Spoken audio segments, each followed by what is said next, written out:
늙어 가족, 친구 신경 쓰지 말고 이기적으로 살아야 하는 이유는 잔혹한 현실 속에 숨어 있습니다. 평생 자식과 형제, 친구를 위해 살았던 사람들의 끝은 병원 비조차 없어 신음하거나 형제의 빚에 휘말려 집을 잃고 친구의 요구에 끌려다니다 노후 자금까지 날려버리는 비극입니다. 결국 남은 건 텅 빈 지갑과 외로운 병실 뿐입니다. 왜 이기적으로 살아야 하는지 끝까지 보시면 잔인한 진실을 알게 될 것입니다. 구독, 좋아요, 알림 설정 꾹 눌러주시고 주변의 소중한 분들에게 많은 공유도 해주세요. 늙어 가족, 친구 신경 쓰지 말고 이기적으로 살아야 하는 첫 번째 이유는 자식에게 이용당하지 않기 때문입니다. 부모라는 이름에 속아 평생을 퍼주며 살다가 늙어서는 자식에게 철저히 착취당하는 비극을 맞는 사람들이 너무 많습니다. 자식 사랑이라는 미명 아래 돈을 빼앗기고 시간을 갈아넣고 몸마저 혹사당하다. 결국 병실에 홀로 누워 울부짖는 부모들의 현실은 잔혹합니다. 자식에게 이용당하지 않으려면 늙어서라도 철저히 이기적이어야 합니다. 경기도 안양에 살던 김영자 씨는 평생 자식만 바라보고 살았습니다. 남편이 일찍 세상을 떠나자 혼자 두 아들을 키우며 자신은 헌 옷을 입고도 아이들 옷은 새 것으로 챙겼습니다.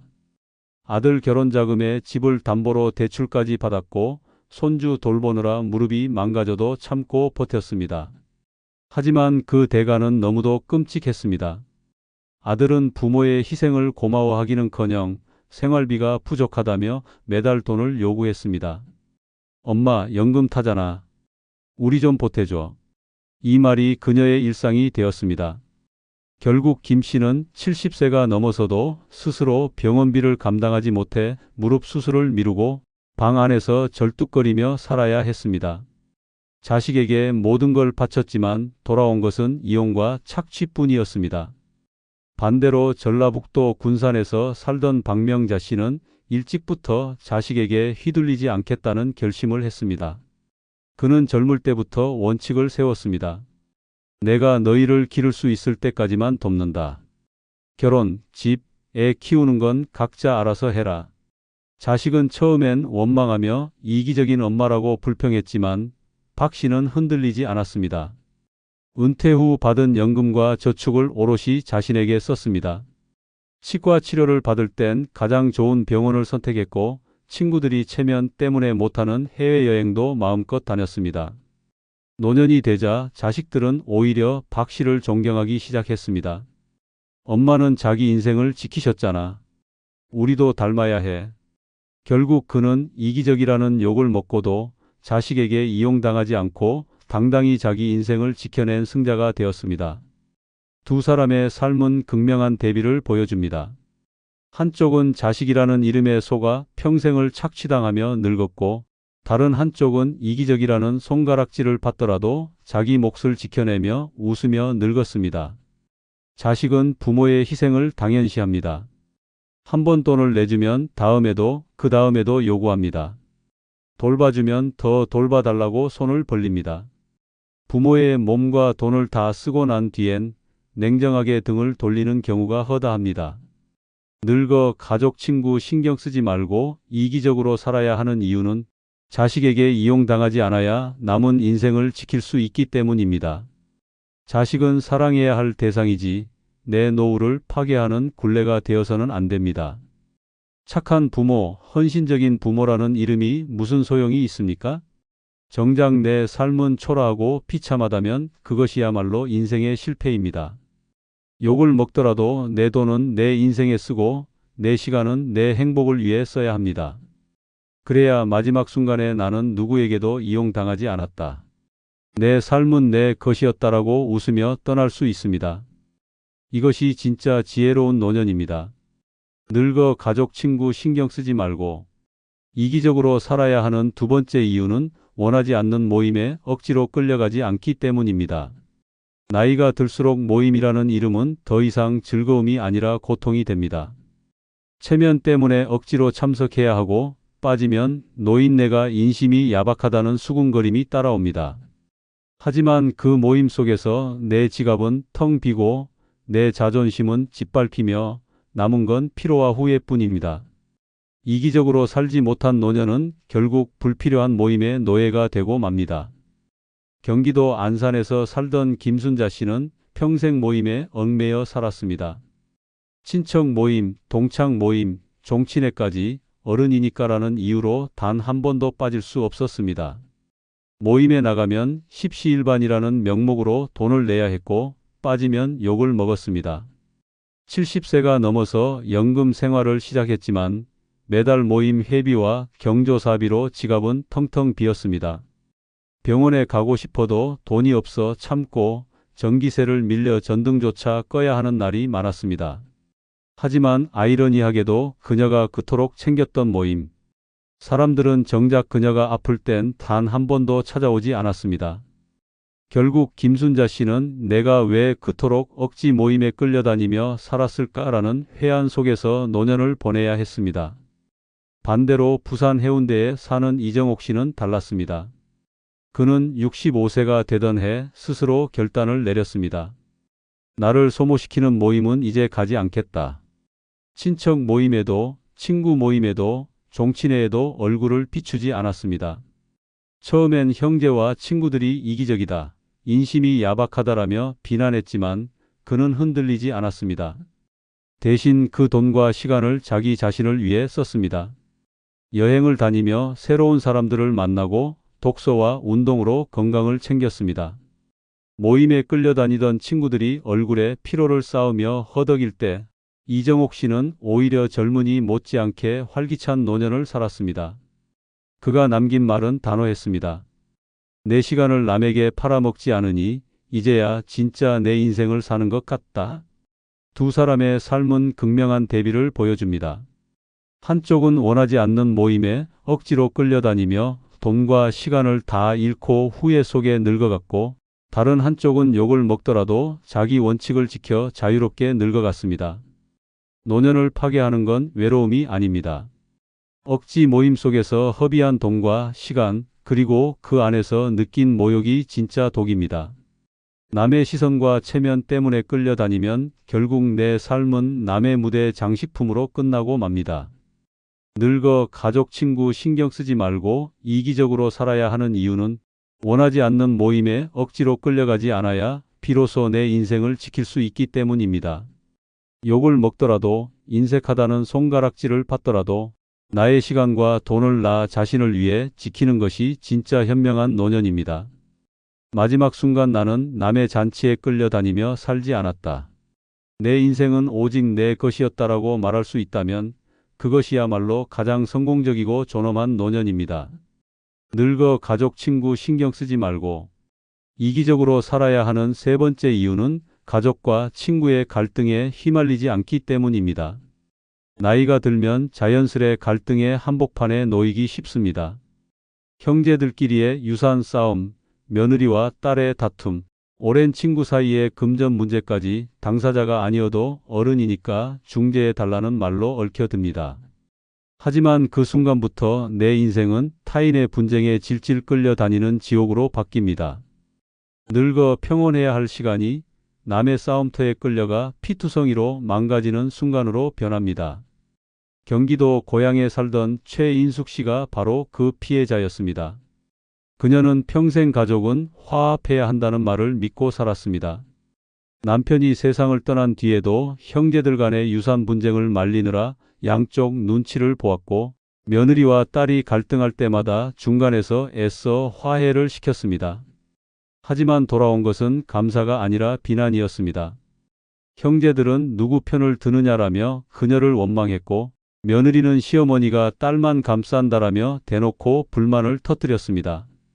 그녀는 어느새 중립을 지킨 어른이 아니라 양쪽 모두에게 미움받는 희생양이 되었습니다. 결국 우울증 약을 손에 쥐고 병원 신세를 져야 했습니다. 평생 가족을 위해 몸을 던졌지만 남은 노년은 갈등의 독에 중독된 쓰라린 인생이었습니다. 반대로 대구에 살던 김경자 씨는 정반대의 길을 걸었습니다. 그는 일찍부터 원칙을 세웠습니다. 남의 싸움에 휘말리지 않는다. 형제들이 유산 문제로 서로 목소리를 높일 때도 그는 단칼에 잘라 말했습니다. 내 앞에서 싸우지 마라. 내 인생에 끌어들이지 마라. 딸과 며느리가 사소한 문제로 다툴 때도 너희 문제는 너희가 풀어라라며 한 발 물러섰습니다. 처음엔 가족들이 매정하다며 불만을 터뜨렸지만 시간이 지나자 오히려 그 태도가 현명했음을 인정했습니다. 덕분에 김경자 씨는 남의 분쟁에 휘말려 울분을 토하는 대신 자기 시간을 온전히 지켰습니다. 여행을 다니고 친구들과 즐겁게 웃으며 평온한 노년을 누렸습니다. 갈등에 끌려 들어가지 않으니 그의 얼굴에는 늙음보다 여유가 먼저 자리했습니다. 두 사람의 삶은 너무도 잔혹하게 대비됩니다. 한쪽은 가족과 친구의 갈등에 끌려다니며 감정의 쓰레기통이 되어 우울증과 병든 몸만 남겼고, 다른 한쪽은 이기적이라는 욕을 먹더라도 선을 지켜 자기 인생을 지켰습니다. 노년을 파괴하는 것은 외로움이 아니라 남의 다툼 속에 내 인생을 태워 없애는 일입니다. 타인의 분쟁에 휘말리는 순간 나는 더 이상 내 삶의 주인이 아니라 남의 싸움판에 끌려다니는 꼭두각시가 됩니다. 늙어 가족 친구 신경 쓰지 말고 이기적으로 살아야 하는 이유는 가족과 친구의 갈등에 휘말리지 않아야만 내 남은 삶을 지킬 수 있기 때문입니다. 욕을 먹더라도 무심한 사람이라 손가락질을 받더라도 내 인생은 내가 지켜야 합니다. 남의 싸움에 끌려다니며 눈물 흘리느니 이기적이라 욕먹더라도 평온하게 웃는 편이 훨씬 값집니다. 마지막 순간 나는 남의 갈등에 끌려들지 않았다. 내 인생은 오롯이 내 것이었다라고 말할 수 있다면 그것이야말로 가장 성공한 노년입니다. 늙어 가족 친구 신경 쓰지 말고 이기적으로 살아야 하는 네 번째 이유는 형제의 불행이 내 짐으로 변하기 때문입니다. 피 한 방울 섞였다는 이유만으로 평생 떨어져 살던 형제의 불행이 어느 순간 내 어깨를 짓눌러 버립니다. 그들의 빚, 그들의 실패, 그들의 병까지 고스란히 내 짐이 되어 돌아옵니다. 하지만 정작 힘들 때 형제니까 도와야지라며 손을 내밀던 그들은 내가 무너질 땐 뒤돌아서는 잔혹한 타인이 되어버립니다. 경기도 용인에서 살던 한정희 씨는 그런 희생양이었습니다. 오빠가 사업에 실패해 수억 원의 빚을 지자 친척과 가족들은 한 목소리로 말했습니다. 그래도 내가 동생이니까 도와야지. 그는 노후를 위해 모아둔 퇴직금을 꺼내 오빠의 빚 일부를 대신 갚았습니다. 하지만 오빠는 고마움은커녕 더 당당해졌습니다. 너는 연금도 나오잖아. 좀 더 도와줄 수 있잖아. 결국 한 씨는 남은 노후 자금까지 빼앗기고 본인은 병원 비조차 마련하지 못해 무릎 수술을 포기했습니다. 가장 잔혹한 건 정작 자신이 아플 땐 오빠는 코빼기도 보이지 않았다는 사실이었습니다. 형제의 불행은 그의 인생을 송두리째 집어삼켰고 남은 노년은 철저히 파괴되었습니다. 반대로 충북 청주에서 살던 이명숙 씨는 정반대의 태도를 보였습니다. 남동생이 투기 실패로 집을 잃고 누나, 우리 좀 도와줘라며 찾아왔을 때 그는 단호히 말했습니다. 내 노후 자금은 내 목숨줄이다. 내 불행은 내 짐일 뿐 내 짐이 아니다. 가족들은 그를 매정하다 욕했지만 그는 흔들리지 않았습니다. 대신 자신을 위해 모아둔 돈으로 노후를 준비했고 매달 여행을 다니며 여유로운 삶을 누렸습니다. 지금도 그는 이기적이라는 욕은 잠깐이지만 남의 짐을 떠안아 인생을 망치는 건 평생이다라는 말을 반복합니다. 욕을 먹어도 자기 몫을 지킨 선택이 결국 웃는 노년을 만들어낸 것입니다. 두 사람의 삶은 너무도 처절하게 갈립니다. 한쪽은 형제의 불행을 떠안으며 빈손과 눈물로 늙었고 다른 한쪽은 욕을 먹더라도 단호히 선을 그으며 자유를 지켰습니다. 형제라는 말에 속아 남의 짐을 떠안는 순간 내 인생은 노예처럼 끌려다니는 비극으로 변합니다. 노년을 파괴하는 건 병도 외로움도 아닙니다. 바로 남의 불행이 내 짐으로 변하는 그 잔혹한 순간입니다. 늙어 가족 친구 신경 쓰지 말고 이기적으로 살아야 하는 이유는 형제의 불행이 내 짐으로 변하지 않도록 단호히 선을 그어야만 내 인생을 지킬 수 있기 때문입니다. 착한 누나, 헌신적인 형이라는 이름은 무슨 소용이 있습니까? 정작 내 삶이 폐허가 된다면 그것은 가장 어리석은 선택일 뿐입니다. 욕을 먹더라도, 냉정하다 손가락질 당하더라도 내 짐은 내가 지고 남의 짐은 남에게 돌려줘야 합니다. 마지막 순간 나는 남의 불행에 끌려들지 않았다. 내 인생은 끝까지 내 것이었다라고 말할 수 있어야만 비로소 존엄한 노년이 완성됩니다. 늙어 가족 친구 신경 쓰지 말고 이기적으로 살아야 하는 다섯 번째 이유는 모든 결정이 단순해지기 때문입니다. 노년의 가장 무서운 것은 복잡한 인간관계와 끝없는 타협입니다. 자식 눈치, 형제의 기대, 친구의 부탁까지 매번 고려하다 보면 내 삶의 결정은 산더미 같은 조건 속에서 꼬이고 맙니다. 그러나 이기적으로 살기로 마음먹는 순간 세상은 놀라울 정도로 단순해집니다. 내가 하고 싶은지 하기 싫은지 단 두 가지 선택만 남기면 됩니다. 이 간단한 원칙 하나가 노년의 삶을 지옥에서 천국으로 바꾸는 열쇠가 됩니다. 서울 마포에 살던 박정희 씨는 평생 남을 챙기느라 자기 결정을 미뤘습니다.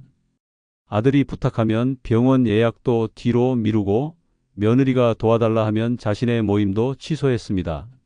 친구가 힘들다며 돈을 빌려달라 하면 거절도 못하고 선뜻 내줬습니다.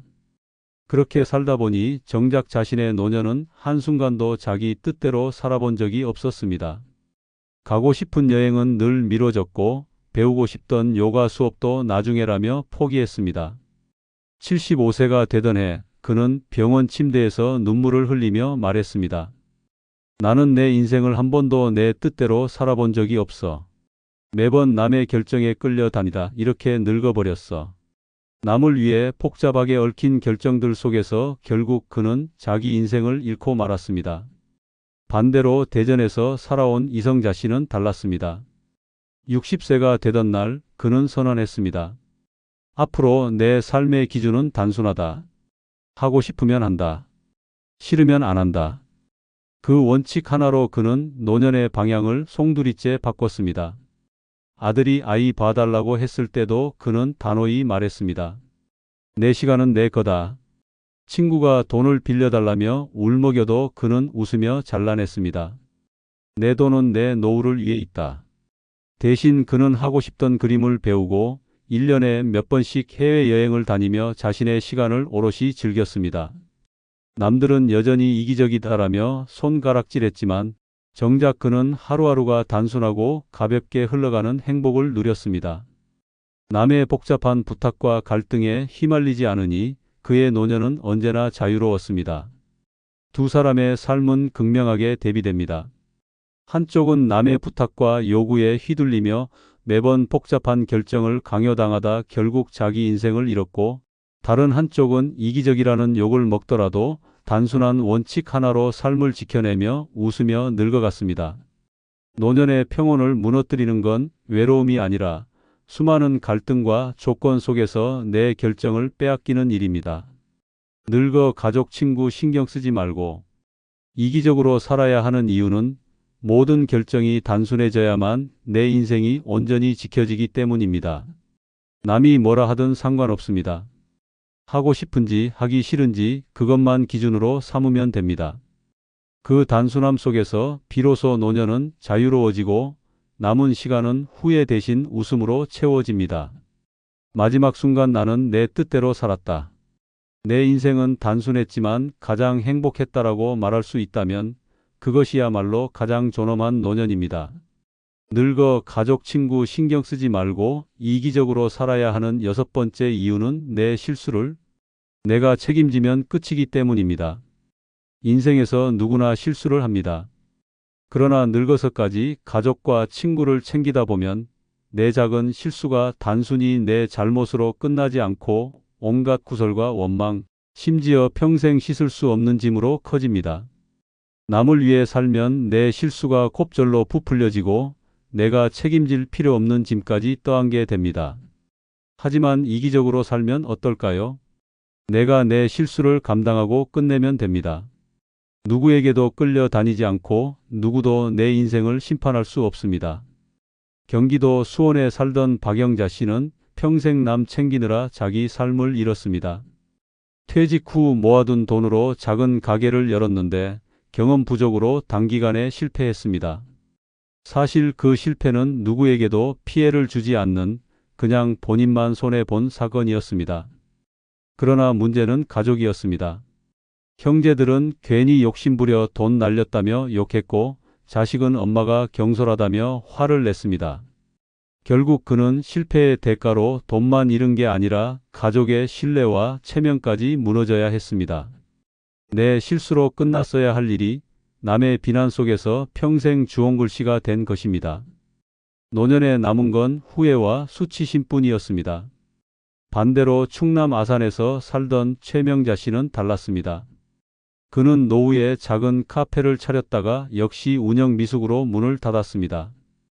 하지만 그는 전혀 다른 태도를 보였습니다. 내 실수는 내가 책임지고 끝낸다. 누구에게도 미안해하지 않는다. 그는 빚을 조금씩 갚으며 담담히 받아들였고 그 후 다시 여행을 다니며 새로운 취미를 시작했습니다. 가족이 엄마, 괜히 고생했잖아라고 해도 그는 웃으며 말했습니다. 내 인생이니 내가 책임진다. 너희랑은 상관없다. 그 단호함 덕분에 그의 실패는 짐이 아니라 단순한 경험으로 끝났습니다. 누구에게도 휘둘리지 않고 실패조차도 자기 인생의 일부로 삼을 수 있었던 것입니다. 두 사람의 삶은 잔혹하게 갈립니다. 한쪽은 가족과 친구의 시선 속에서 자기 실수를 평생 끌어안고 수치와 원망의 굴레에 묶여 살았습니다. 다른 한쪽은 이기적이라 욕을 먹더라도 자기 실수를 자기 것으로 끝내며 여전히 당당하고 자유로운 노년을 살았습니다. 남의 시선과 평가 속에 살면 작은 실수도 인생을 송두리째 집어삼키지만 이기적으로 살면 내 실수는 그저 내 인생의 한 장면일 뿐입니다. 늙어 가족 친구 신경 쓰지 말고 이기적으로 살아야 하는 이유는 내 실수를 내가 책임지면 거기서 끝낼 수 있기 때문입니다. 남에게 설명하지 않아도 되고 남의 원망을 짊어질 필요도 없습니다. 내 잘못은 내가 감당하고 다시 일어서면 그만입니다. 이것이야말로 노년에 필요한 단순하고 강력한 삶의 태도입니다. 욕을 먹더라도 이기적이라 손가락질 당하더라도 내 인생은 내가 책임지고 내가 끝낸다는 철학만이 평생 자유를 보장합니다. 마지막 순간 내 실수는 내 몫이었고 내 인생은 내 것이었다라고 말할 수 있다면 그것이야말로 가장 존엄하고 성공한 노년입니다. 앞으로 남은 인생은 더 이상 남에게 끌려다니는 삶이 되어서는 안 됩니다. 자식의 요구, 형제의 부탁, 친구의 눈치 따위에 내 시간을 팔아넘기지 말고 오직 나 자신을 위해 써야 합니다. 하고 싶었던 일을 미루지 말고 지금 시작하고 먹고 싶은 음식을 마음껏 즐기며 아프면 가장 좋은 병원에서 당당히 치료받아야 합니다. 남들이 뭐라 하든 이기적이라는 비난을 받더라도 내 욕망을 지키는 것이 진짜 행복한 노년의 시작입니다. 이제는 체면과 의무라는 족쇄를 끊어내고 내 인생을 내 방식대로 단순하게 살아야 합니다. 마지막 순간 나는 끝까지 내 삶을 지켰다. 내 노년은 나의 것이었다라고 말할 수 있다면 그것이야말로 가장 존엄하고 가장 행복한 노년입니다.